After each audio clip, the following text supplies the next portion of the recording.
Have you ever felt a cold dread creep into a perfectly warm moment? The kind that tells you the life you know is a lie. This is a story about that feeling. It's about a marriage that appeared perfect on the glossy pages of a New York magazine, but was built on a foundation of horrifying secrets. It's a story of a woman who lost everything, only to discover that the truth was more shocking than she could ever imagine. Prepare yourself for a journey into the heart of betrayal and the unyielding power of a mother's love. Amelia and Ethan Vance were the golden couple of their Manhattan circle. He was the brilliant editor-in-chief of Metropolis Monthly, a man whose ambition was as sharp as his suits. She was a once-celebrated photojournalist who had traded the grit of international assignments for the quiet elegance of their inherited Upper West Side brownstone. 6 years ago, their world had fractured. A high-risk pregnancy ended in tragedy when their daughter Lily was born far too soon at just 22 weeks and they were told, didn't survive. The loss hollowed Amelia out.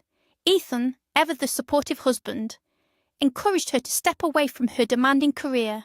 He said he wanted to protect her, so she built a new life, one centered around his success, his needs, and the quiet rhythm of their days. She ignored the subtle condescension of his mother, Eleanor, a retired judge with a gaze that could dissect souls. Amelia believed she was safe. She believed she was loved. She was wrong. The Sunday evening air in the brownstone was thick with the scent of roasted chicken and quiet contentment. Amelia wiped down the marble countertops, the silence of the apartment punctuated only by the distant wail of a siren on Broadway. Ethan was in their study, his fingers tapping away on his laptop. A typical end to a typical weekend. Then his phone rang. He glanced at the caller ID, a flicker of annoyance crossing his handsome features. "It's my mother," he announced, pushing back his chair. "I'll take this in the bathroom." The excuse was flimsy, but Amelia just nodded. As he closed the bathroom door, she heard the faucet turn on. A rush of water meant to drown out his words. But curiosity, sharp and unwelcome, pricked at her. She drifted closer to the door, her heart beginning a slow, heavy drumbeat. Through the sound of running water, she could only catch fragments, but they were enough to freeze the blood in her veins. "You said it was handled." Ethan's voice was a low, angry hiss. "What do you mean there's a problem now? How much does she want this time?" Amelia pressed her ear harder against the cool wood of the door. There was a pause. "Don't be ridiculous," he snapped. "It's probably not even my kid." The words hit her with the force of a physical blow. My kid. He had another child. A secret child. The perfect life she had so carefully curated, shattered into a million pieces right there in the hallway. Amelia stumbled back from the door, her breath catching in her throat. Her hands felt numb, her legs unsteady. The cosy warmth of her home suddenly felt suffocating, the walls closing in. A child. All this time, while she was grieving their Lily, tending to the phantom pains in her empty arms, he had another life, another family. Rage, cold and pure, surged through her, followed by a wave of nausea. She wanted to storm into that bathroom, to smash the phone from his hand, and demand the truth. But some long-dormant instinct, the survivalist part of her that had navigated war zones, took over. An open confrontation would solve nothing. He would lie. He would twist his words, make her seem crazy, hysterical. He was a master of narrative, after all. He built them for a living. No, she needed proof. She needed to see the truth with her own eyes. When he emerged from the bathroom, his face was a mask of calm composure. He kissed her forehead. Mum's just being dramatic about her finances again," he said smoothly. "I'm heading to bed. Big week." Amelia simply nodded, her smile feeling like a crack in her own porcelain mask. As she listened to his steady breathing from their bedroom, a new, chilling resolve began to form. Tomorrow she wouldn't be a grieving wife. She would be a hunter. The next morning, Amelia moved with a calm she didn't feel. She made coffee, laid out his favourite tie, and kissed him goodbye, as if it were any other day. "I have to go in early," he said, grabbing his briefcase. "Need to stop by my mother's on the way." A lie. Amelia knew it instantly. His mother lived on the Upper East Side, the opposite direction from his Midtown office. As soon as the front door clicked shut, Amelia was in motion.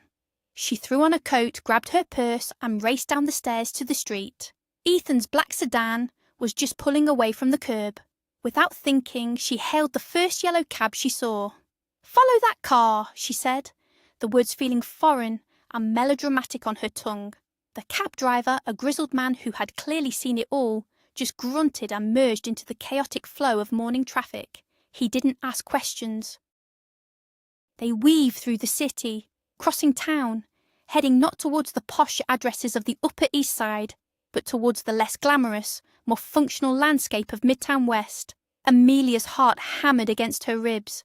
Every red light was an agony, every turn a potential loss of her target. She watched his car, a sleek black predator, cutting through the traffic, carrying her husband, her life, towards a truth she wasn't sure she could survive. Ethan's car finally pulled over near a small, unassuming park, a sliver of green wedged between concrete towers. "Just slow down here," Amelia whispered to the driver, ducking her head. Through the rain-streaked window of the cab, she watched Ethan get out.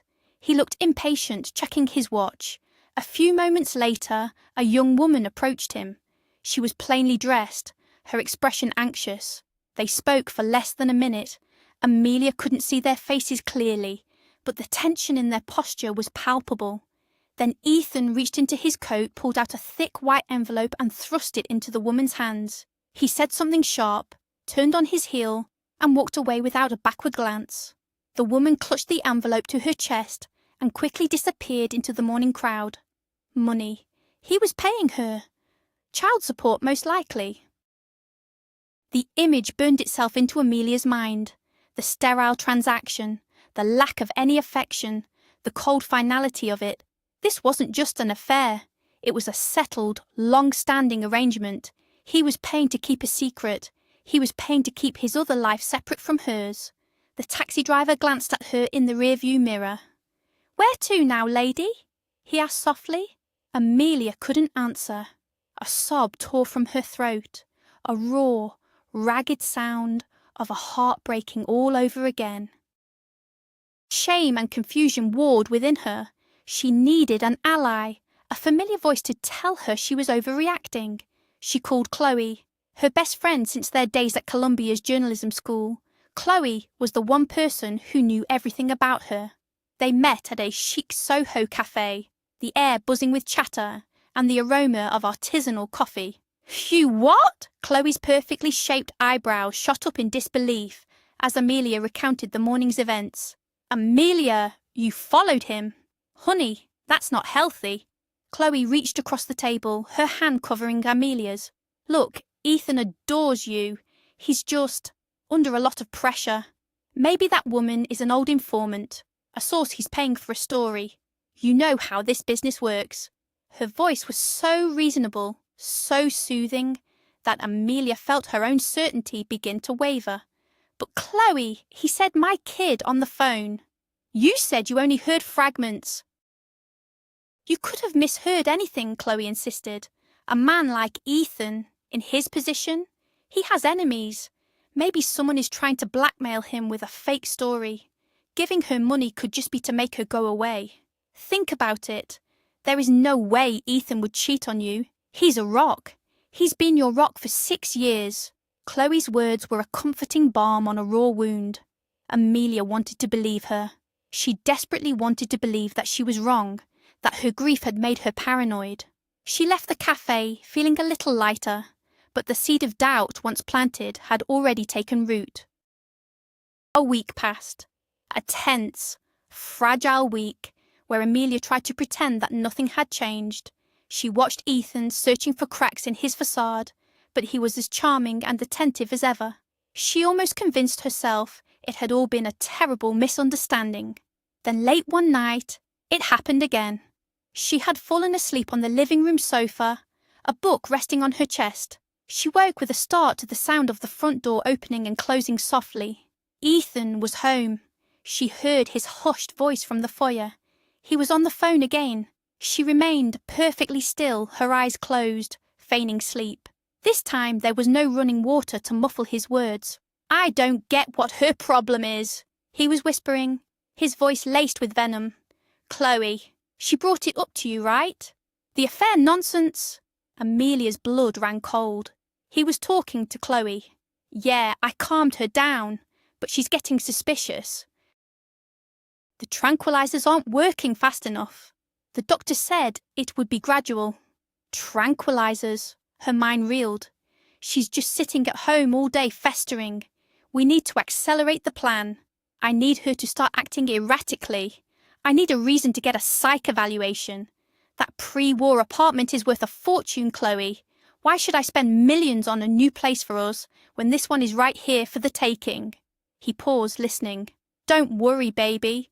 Once she's committed, she'll be safely tucked away. No one questions a diagnosis. It's perfect. You and I will be together. Just be patient." He ended the call and peeked into the living room. Seeing her asleep, he quietly went into the bedroom. Amelia didn't move. She couldn't. She was trapped in a nightmare. It wasn't about another woman. It was about her best friend. It wasn't about another child. It was about her money, her home, her sanity. They weren't just betraying her. They were trying to erase her. The horror was absolute. It was a cold, suffocating blanket that threatened to paralyze her. Her husband and her best friend were methodically plotting her destruction. Every kind word, every tender touch from Ethan over the past week had been a lie, a calculated move in a twisted game. Every comforting phrase from Chloe had been a betrayal of the highest order. They saw her as an obstacle, a problem to be medicated, declared insane, and discarded. The grief that had defined her for 6 years was suddenly eclipsed by a new, terrifying emotion, a primal fear for her own life and sanity. She lay on the sofa, the city lights painting stripes across the ceiling, and felt the terror begin to recede, replaced by something hard and sharp. It was the same steel-edged focus she used to have on assignment, the clarity that came in moments of extreme danger. They thought she was a fragile, broken thing. They thought her grief had made her weak. They were about to find out how wrong they were. She would not be a victim in their sick story. She would be the one who wrote the ending.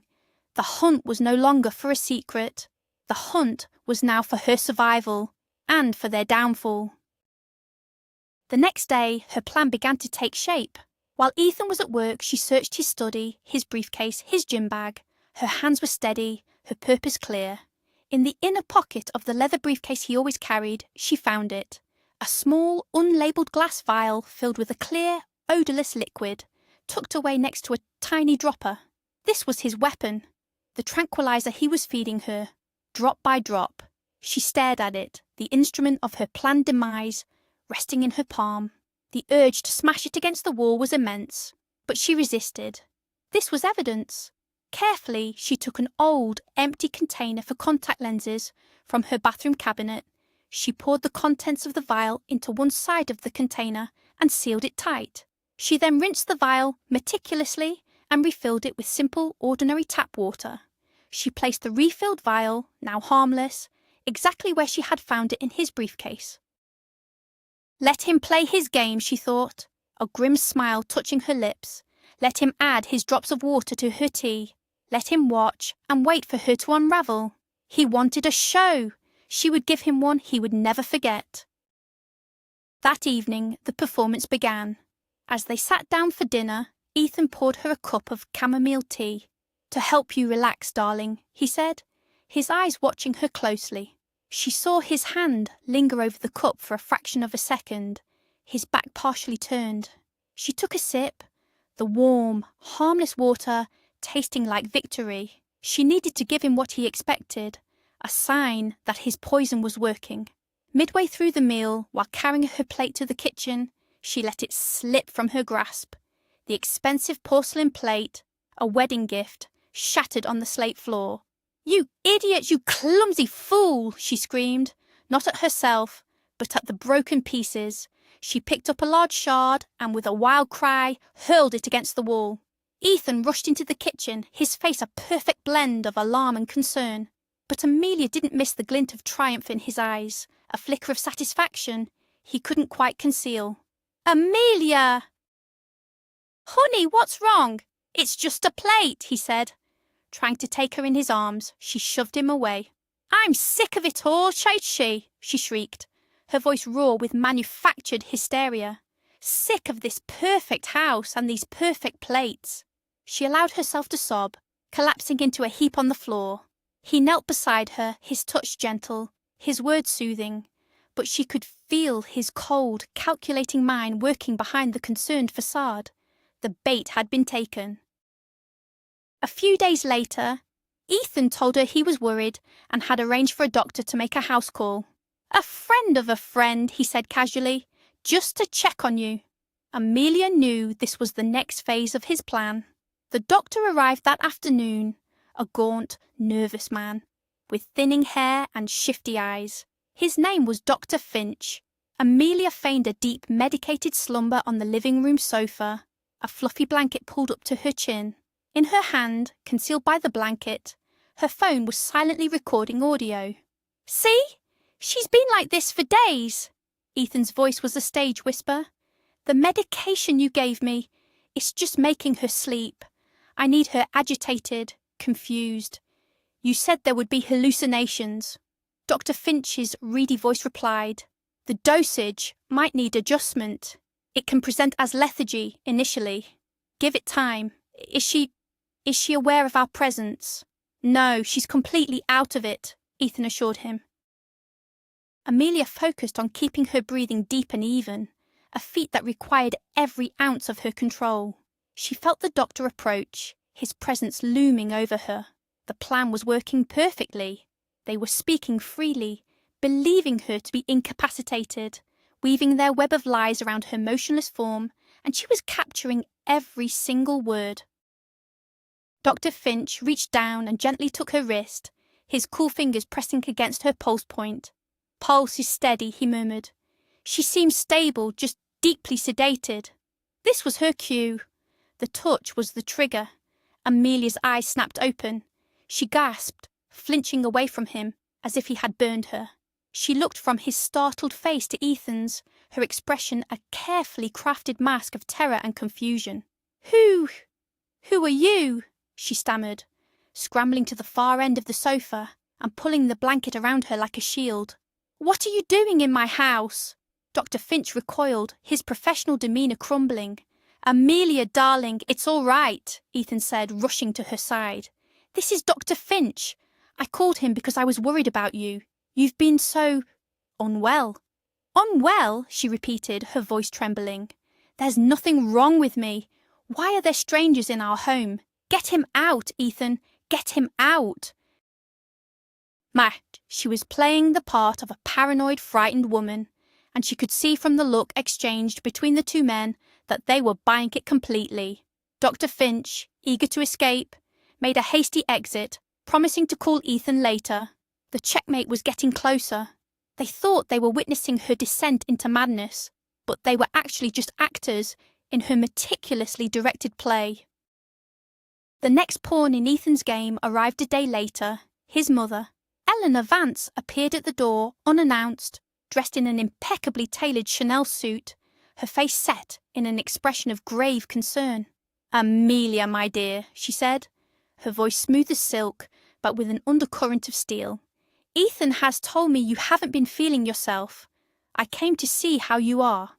They sat in the formal living room, a space they rarely used. Eleanor accepted a cup of tea, her sharp eyes scanning every corner of the room, every detail of Amelia's appearance. The conversation was a delicate, deadly dance. "Ethan is just so worried," Eleanor began, stirring her tea. "He feels you've never quite recovered from the tragedy, that the grief has finally taken its toll." "I'm fine, Eleanor," Amelia said, keeping her voice level. "Just tired." "Tired enough to be smashing crockery? To be screaming at your husband?" Eleanor's question was a precisely aimed dart. "Ethan only wants what's best for you, dear. Perhaps a stay somewhere quiet, somewhere you can get professional help, would be for the best." There it was, the suggestion, planted as gently as a seed, but with the intention of growing into an inescapable reality. The sanatorium. The final move. "I don't need help," Amelia said firmly, meeting her mother-in-law's cold gaze. "I need my husband to stop treating me like I'm made of glass." But Eleanor just smiled a thin, knowing smile. The visit wasn't for Amelia's benefit. It was reconnaissance. It was to build the case against her. The breaking point came that Friday night. Amelia was in her bedroom when she heard the front door open. It was Ethan. But he wasn't alone. She heard Chloe's light, musical laugh echoing from the foyer. A wave of pure fury washed over her. The audacity to bring her into her home. She walked out of the bedroom to find them standing in the hallway, their arms around each other. They dropped them quickly when they saw her, but it was too late. "Hello, Chloe," Amelia said, her voice dangerously quiet. "What a surprise!" "Amelia!" Chloe feigned shock.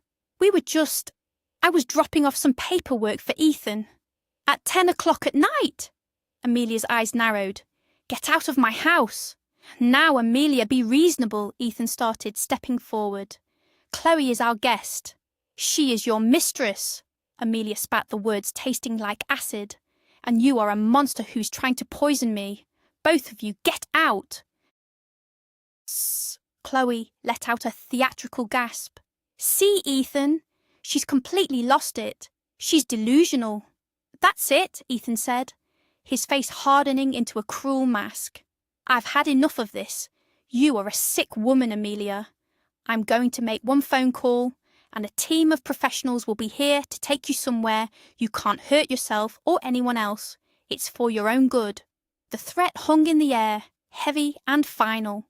They were no longer hiding. The game was over. This was war. She didn't flinch. She looked from Ethan's furious face to Chloe's smug smile and felt a strange calm settle over her. "Call them," she said, her voice ringing with an authority that surprised them both. "Call anyone you want, but before you do, you should know that I have a recording of your little chat with Dr. Finch, the one where you complain that the drugs aren't working fast enough, and another one of you, Chloe, telling my husband how you're going to live here once I'm locked away. It's all backed up to a cloud server. The moment I am taken from this house, against my will, it gets sent to the district attorney, the board of your magazine, and the New York Times." Their faces fell. The colour drained from Ethan's cheeks and Chloe's triumphant smirk vanished, replaced by a flicker of panic. They had underestimated her completely. They had seen a grieving widow, a fragile housewife. They had never imagined the photojournalist who had faced down warlords and documented disasters was still in there, waiting. "You're bluffing," Ethan stammered, but his voice lacked conviction. "Am I?" Amelia allowed a small, cold smile to touch her lips. "There's an easy way to find out. Make the call." For a long moment, nobody moved. The standoff was absolute. Finally, Ethan grabbed Chloe's arm. "We're leaving," he hissed. As they turned to go, Amelia added one last thing. "And Ethan, don't bother coming back tonight. Or ever." The slam of the front door was the most satisfying sound she had ever heard. That night, sleep offered no escape. Her mind, buzzing with adrenaline and a terrible, hollow victory, replayed the ugly confrontation over and over. When she finally drifted into a restless slumber, she was plunged into a strange, vivid dream. She was walking through a hazy autumnal park. The air was crisp, and fallen leaves crunched under her feet. A little girl, about 6 years old, was running ahead of her, her blonde hair catching the sunlight. Amelia couldn't see the girl's face clearly, but she felt an overwhelming sense of connection, a pull towards her. The girl turned and shouted, her voice echoing in the dreamscape. "Mummy, don't be scared. It's okay." Amelia woke with a jolt, her heart pounding. The words "Mummy" reverberated in the silent room. It had been 6 years since she had imagined hearing that word. The dream left her with a profound sense of unease and a strange, aching sorrow. A few hours later, as the dawn light began to filter through the windows, her phone buzzed. It was an unknown number. Hesitantly, she answered. "Is this Amelia Vance?" a woman's voice asked. It was calm, professional. "Yes," Amelia replied, her guard immediately up. "My name is Anna. I'm a social worker at the Northwood Children's Home in Queens. I'm calling about your daughter, Lily." Amelia's world stopped turning. "My daughter is dead," she whispered, the words automatic, a 6-year-old reflex. "No, Miss Vance," the woman said gently. "She's not. She's alive. And she needs you." The coffee shop in Queens was a world away from her polished Manhattan life. The air smelled of burnt coffee and disinfectant. Anna, the woman from the phone, was the same woman Amelia had seen in the park with Ethan. The world tilted on its axis. "He never told you?" Anna asked, her expression a mixture of pity and disbelief. "I contacted him weeks ago. Lily needs urgent surgery on her eyes. Without it, the doctors say she could lose her sight completely. It's expensive. I found out who her parents were and reached out to him. He met me once, gave me $1,000 in an envelope, and told me never to contact him again. $1,000, a pittance, a bribe to make his past, to make his daughter, disappear." "I don't understand," Amelia said, her voice shaking. "I was there at the hospital. They told me she didn't make it." Her heart stopped. "We have a death certificate. We have a grave." "I don't know anything about that," Anna said, her eyes full of compassion. "But I do have this." She pulled out her phone and showed Amelia a photograph of the document. It was a parental rights waiver, a relinquishment form. It was dated the day after Lily's birth. At the bottom were 2 signatures. One was clearly Ethan's. The other was a crude, shaky forgery of her own. "She was a ward of the state," Anna explained. "The file said the parents gave her up because of her severe prematurity and potential health complications." The lie was so monstrous, so complete, it was almost incomprehensible. He hadn't just left her to grieve a dead child. He had stolen their living one. The drive to the children's home was a blur. Every coherent thought was drowned out by a roar of fury and a desperate, soaring hope. It couldn't be real. It had to be a mistake, a cruel, elaborate hoax. But the forged signature, the memory of Ethan's mother, Eleanor, saying they should just let it go, the cold transaction in the park, it all clicked into place with horrifying clarity. At the home, a cheerful, brightly painted building that couldn't quite mask the underlying sadness, Anna led her to an observation room. Through a one-way mirror, Amelia looked into a playroom filled with children. And then she saw her, a small, slender girl with wispy, blonde hair, sitting in a corner, clutching a worn teddy bear. She wore thick glasses that magnified her eyes. Amelia's breath hitched. It was the girl from her dream. It was an echo of her own childhood photos. It was her daughter.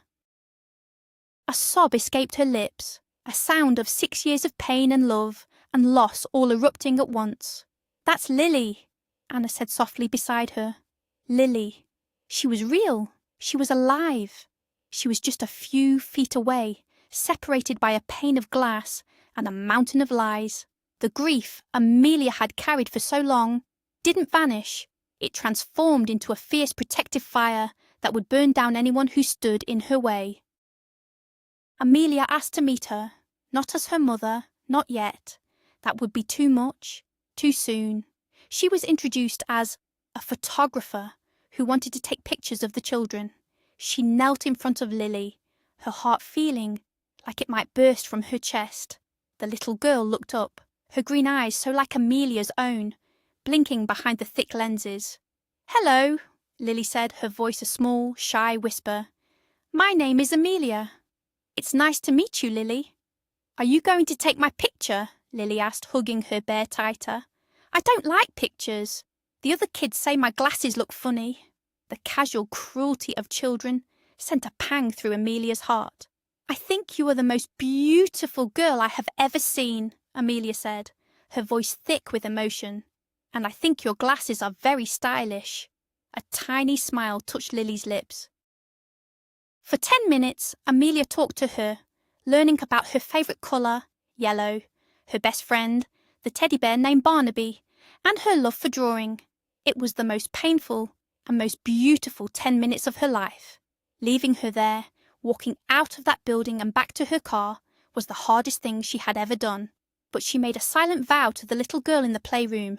I'm coming back for you, and I will never leave you again. Her next stop was the hospital where Lily was born. Fury was a high-octane fuel propelling her forward. She demanded to see the chief of staff from that time, a Dr. Alistair. He was still there, older, greyer, but instantly recognisable. When he saw her, a flicker of panic crossed his face before he masked it with professional indifference. They sat in his sterile office, and Amelia, her phone once again recording, laid out the facts. My daughter, Lily Vance, was born here 6 years ago. You personally told me she died, but she is alive. I have a copy of a waiver with my forged signature on it. Explain. The doctor blustered and denied, but Amelia was relentless. She spoke of police, of lawsuits, of media exposure. Finally he broke.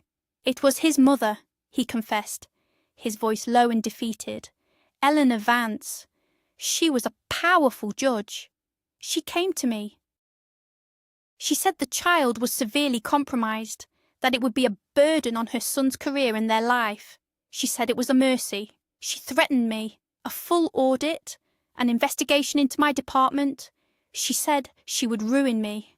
He hadn't even taken money. He had done it out of fear. Ethan had simply gone along with his mother's monstrous plan, signing the papers without a second thought, and then performing his part as the grieving husband and father. He had let his mother orchestrate the entire thing, sacrificing his own child for the sake of convenience and ambition. The final confrontation was with the architect of her misery. Amelia drove straight to Eleanor's pristine apartment on Park Avenue. The doorman announced her, and she could imagine the surprise on her mother-in-law's face. When Eleanor opened the door, her composure was flawless, but her eyes were wary. Amelia, to what do I owe this pleasure? Cut the act, Eleanor, Amelia said, walking past her into the lavishly decorated living room. I know everything. She watched as Eleanor's mask of civility began to crack. I spoke to Dr. Alistair. I know you blackmailed him. I know you faked my daughter's death, forged my signature, and had my child thrown away like she was nothing. Eleanor sank onto a silk sofa, her face ashen. For a moment she seemed to shrink, the powerful judge replaced by a frightened old woman. She would have been an invalid, she whispered. A drain on all of us, on Ethan's future. I did it for him. I did it for the family. You did it for yourself, Amelia countered, her voice shaking with rage. Because a disabled grandchild didn't fit into your perfect picture. You destroyed my life. You let me grieve for 6 years. You stood by my side at a fake grave. What do you want? Eleanor asked, her voice barely audible. Justice, Amelia said. And it's going to cost you. Lily needs an operation. It costs $2 million. You and Ethan are going to pay for it. And then you are both going to disappear from our lives forever. If you don't, this recording of our conversation, along with Dr. Alistair's confession, goes public. Your legacy as a respected judge will be a legacy of shame. Your choice. That night, her phone rang. It was Ethan. His voice wasn't smooth or charming. It was a furious snarl. What have you done? He yelled into the phone. You went to my mother? You're trying to blackmail us? You've completely lost your mind. On the contrary, Ethan. I've never been more sane, Amelia replied calmly from the safety of a hotel room she had checked into. Your little game is over. You and your mother created this mess. Now you're going to fix it. I'm not giving you a dime, he shouted. That child isn't my problem. It was a mistake that should have been erased. The cruelty of his words stole her breath, but not her resolve. She's not a mistake, she's your daughter, and she needs help. You have 2 weeks to transfer the $2 million. After that, my evidence goes to the authorities. You have no evidence, he laughed, a harsh, ugly sound. Just the ramblings of a hysterical woman. I have, Doctor. Alistair's on-the-record confession, your mother's confession, and the recording of you and Dr. Finch plotting to have me committed. "I think a jury will find that quite compelling," she said. "You destroyed me once, Ethan. You will not do it again." She ended the call, her hand trembling slightly. He was cornered, and a cornered animal was dangerous. She knew then that relying on their conscience was not enough. She needed a bigger weapon. There was one person who held more power over Ethan than anyone: Marcus Thorne, the owner of the media conglomerate that included Metropolis Monthly. He was a widower, a notoriously private but fair man who had built an empire from the ground up. He had always been kind to Amelia, respecting her past work as a photojournalist. Securing a meeting was difficult, but she was persistent, telling his assistant it was a matter of urgent personal and professional importance. She sat across from him in his vast, minimalist office overlooking Central Park, and she laid out the entire, sordid story. She played the audio recordings, showed him the picture of the forged waiver, and finally, a picture of Lily she had taken on her phone. Marcus listened without interruption, his face growing progressively darker. When she finished, there was a long silence in the room. He stared out the window for a moment, then turned back to her. "I am so sorry, Amelia," he said, his voice filled with a quiet fury. "I've known Ethan for 10 years. I never would have imagined. This goes beyond depravity." He picked up his phone. "I will handle this, I promise you. This will not stand." In that moment, Amelia knew she had found a true ally. The power dynamic had finally, irrevocably shifted. Marcus Thorne moved with terrifying efficiency. He summoned Ethan to his office immediately. Amelia waited in an adjacent conference room, her heart pounding. She didn't hear the details of the confrontation, but she could imagine it. An hour later, Marcus came to her. "It's done," he said. "Ethan has been fired, effective immediately. He will be transferring his entire savings and investment portfolio to an account of your choosing by the end of the day. It's more than enough for Lily's surgery. I made it clear that if he or his mother ever come near you or Lily again, I will personally ensure they face the full force of the law, using resources he can't even dream of." The relief was so overwhelming that Amelia felt her knees go weak. "What about Chloe?" she asked. "Her employment has also been terminated," Marcus said coolly. "There is no room for that kind of poison in my company."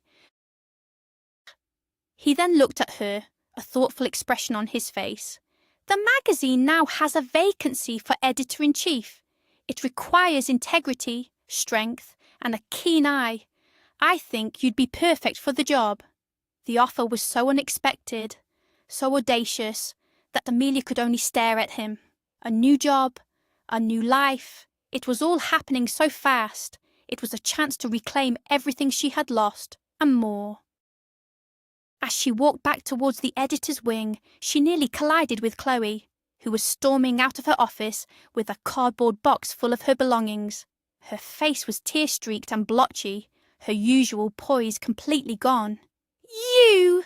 she hissed when she saw Amelia. "You did this! You ruined everything!" "No, Chloe," Amelia said, her voice even and calm.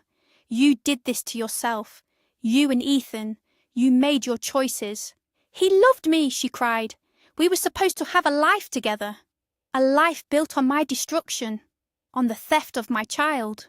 Amelia shook her head, feeling not anger, but a profound pity for the hollowed-out woman in front of her.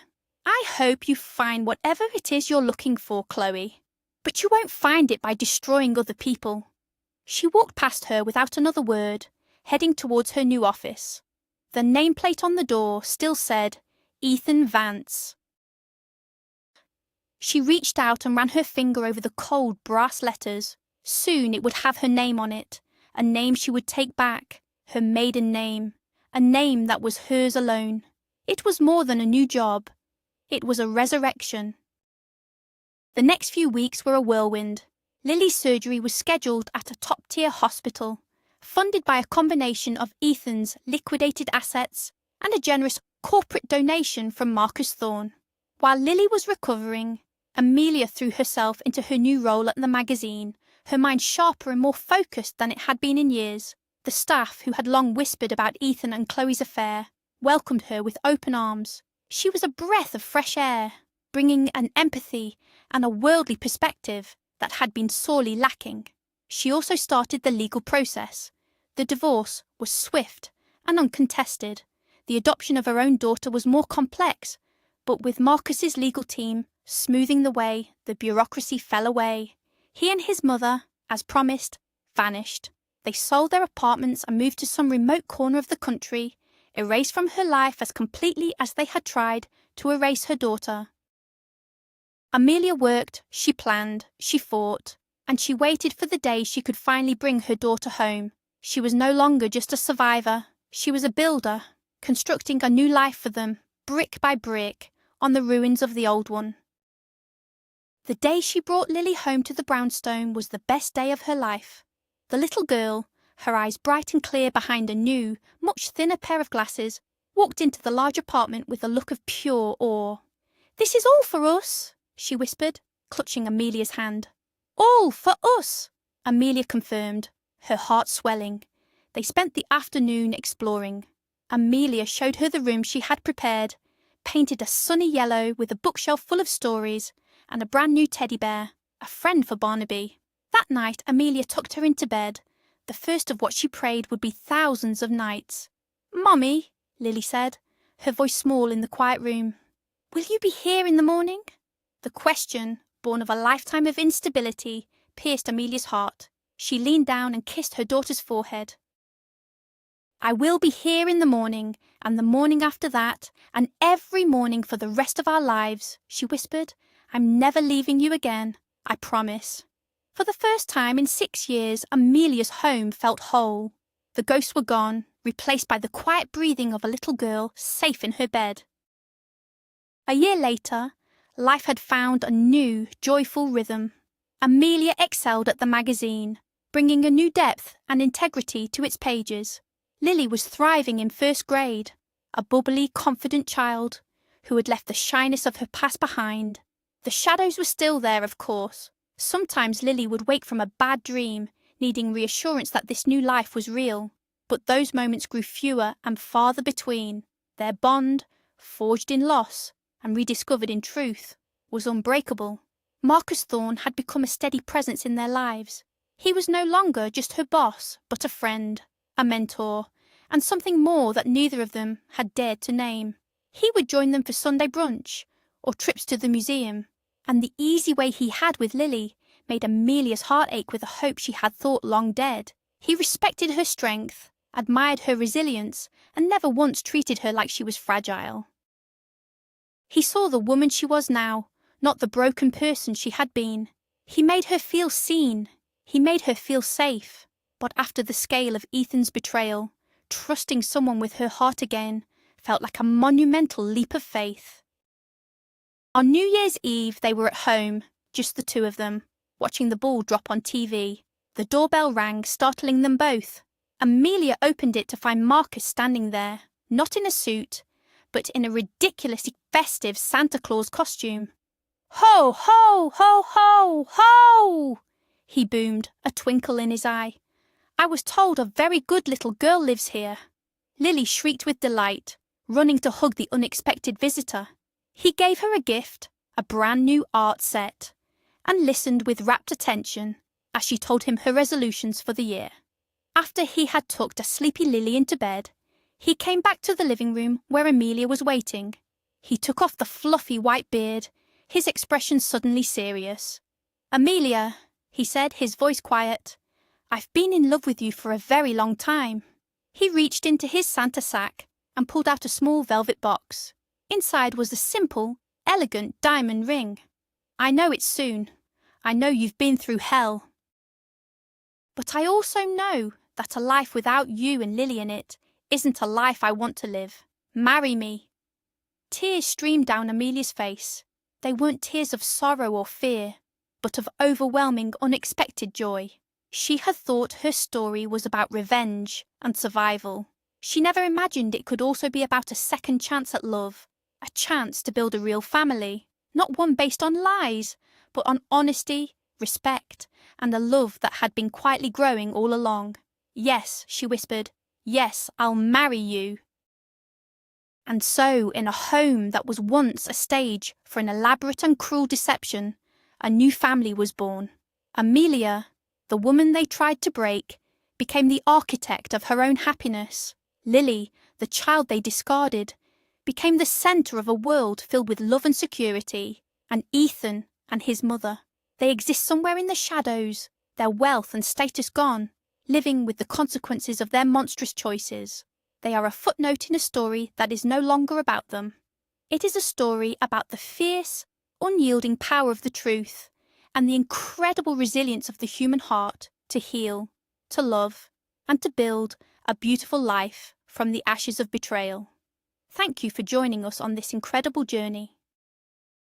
If this story of survival and triumph resonated with you, please show your support by hitting the like button, subscribing to the channel, and sharing it with someone who needs a reminder that even after the darkest night, the sun will rise again.